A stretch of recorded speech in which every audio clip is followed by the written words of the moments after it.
अगर आप अपने बच्चे को जरूरत से ज्यादा, दो में से एक चीज, जरूरत से ज्यादा तारीफ अगर करते हैं या जरूरत से ज्यादा उसका दमन करते हैं, सप्रेशन करते हैं, दोनों ही स्थितियों में यह खतरा है कि वो आगे चलकर नार्सिसिस्टिक पर्सनैलिटी डिसऑर्डर का शिकार हो सकता है। कैसे? कुछ पेरेंट्स बहुत तारीफ करते हैं, अरे बेटा तेरे अंदर जो बात है ना बेटा, अरे बेटा तू दुनिया से अलग है बेटा। अब वो बेटा गया किस दिन किसी को पीट के आ गया, क्योंकि बाप ने कहा था बहुत साहसी हो, तो साहस कहीं तो दिखाएगा ना बच्चा।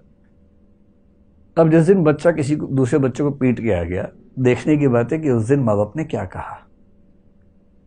कुछ माँ बाप कहेंगे ये क्या बात हुई भाई, अजीब हालत है, चलो चल के सॉरी बोलो उसको।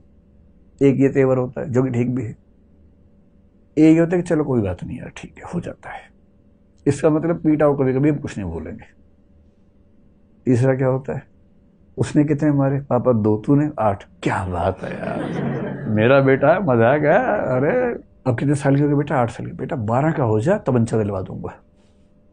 12 में तमंचा, 16 में चेन गन बेटा, फिर सबको मारना आराम से। जो भी ठीक ड्रेस व्रेस में ना उसको मार देना, है ना, खराब चीजों को देखना अच्छा नहीं होता, मार ही देना उसको। अब इस परिवार में जो बच्चा है जिसको संस्कार ये मिल रहे हैं पेरेंट्स से, क्या वो ठीक इंसान बन पाएगा? कभी नहीं बन पाएगा। फिर वो अपने बाप को देखता है, उसके बाप का व्यवहार उसकी माँ के साथ ऐसा है जैसे मालिक और दास का संबंध हो। उस महिला को इतनी हिम्मत नहीं कि परिवार के मसलों में एक सेंटेंस भी बोल सके। तो वो क्या सीख रहा है कि सारी शक्ति मेरे पास होनी चाहिए, और जब वो बड़ा होगा सारी पावर मेरे पास, मैं कालीन भैया बनूंगा।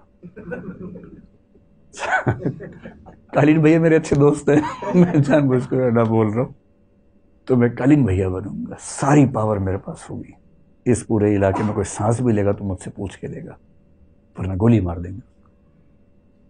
तो जो परवरिश में यदि आपने गलत चीजों पर तारीफ करनी शुरू कर दी, बच्चे ने हिंसा की, बच्चे ने गाली दी, गाली दे क्या है, कौन सी, ये वाली, अरे बेटा 3 और सिखाता हूं, नोट कर, नोट बनाओ, ये वाली गाली है, ये वाली है, ऐसे देते हैं, इस सीक्वेंस में देते हैं। अगर आप इस लेवल पर बच्चों को ट्रीट कर रहे हैं तो सीधी सी बात है कि बच्चे आगे चलकर आपसे आगे ही निकलेंगे। हर बाप चाहता है कि बच्चा आगे निकले, तो बच्चा आगे निकल जाता है। इस मामले में भी आगे निकलता है। दूसरा तरीका क्या है, अननेसेसरी रिप्रेशन या सप्रेशन अगर बच्चे का होता है, बच्चा कुछ भी करे, हाँ बेटा एग्जाम ठीक रहा, हाँ मम्मी ठीक रहा, कितने नंबर है पापा, 99% है, एक कहाँ गया, इसके लिए भेजा था स्कूल तुझे कि 100 में छोड़ के आ जाओ, और इसी पे 2 झापड़ मार दिए, आज खाना नहीं मिलेगा। अगली बार पापा 99.5% है, अच्छा क्लास में रैंक कौन सा है, सेकंड, कितने बच्चों में, 100 में, ये कौन है, ना बेटा ना, तो जिस खानदान का है ना उसमें सेकंड रैंक आज तक किसी का नहीं आया। कहना चाह रही कि सेकंड भी आज तक किसी का नहीं आया, पर कहते हैं कि पर भाव तेवर ये रहता है कि सेकंड आज तक किसी का नहीं आया बेटा, फर्स्ट ही चाहिए बेटा, नाम डुबा दिया तूने हमारा।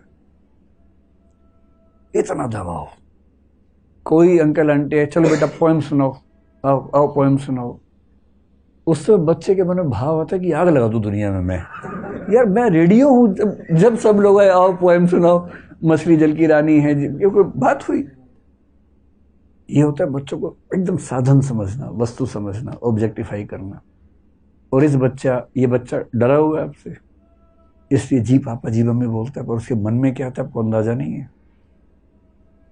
विद्रोह का ज्वालामुखी भरता जा रहा है इसके अंदर, हर बात पे डांट खाता है, हर बात पे पिटता है, अच्छा काम करता है फिर भी पिटता है। और इस बच्चे को लेकर रिस्क है कि या तो कभी ये खुद को खत्म कर देगा, नहीं झेल पाएगा, और अगर झेल गया और सफल हो गया जिंदगी में तो इस रास्ते पर चला जाएगा, भीखू मात्रे बन जाएगा फिर ये कि पूरा बंबई मेरा है। इसलिए अगर आपके आसपास कोई ऐसा दृश्य दिखे जहां बच्चों की गलत हरकतों को महिमामंडित किया जा रहा हो, ग्लोरीफाई किया जा रहा हो, खतरनाक है। बच्चों को बड़ों से, दूसरे लोगों से तमीज से बात करना सिखाया जाए, ये बहुत ज़रूरी है। झुकना सिखाया जाए दूसरों के सामने, अपनी गलतियों पर शर्मिंदा होना सिखाया जाए, सॉरी बोलना सिखाया जाए, शेयर करना सिखाया जाए, और सबसे बड़ी बात फेलियर को आसानी से डाइजेस्ट करना सिखाया जाए।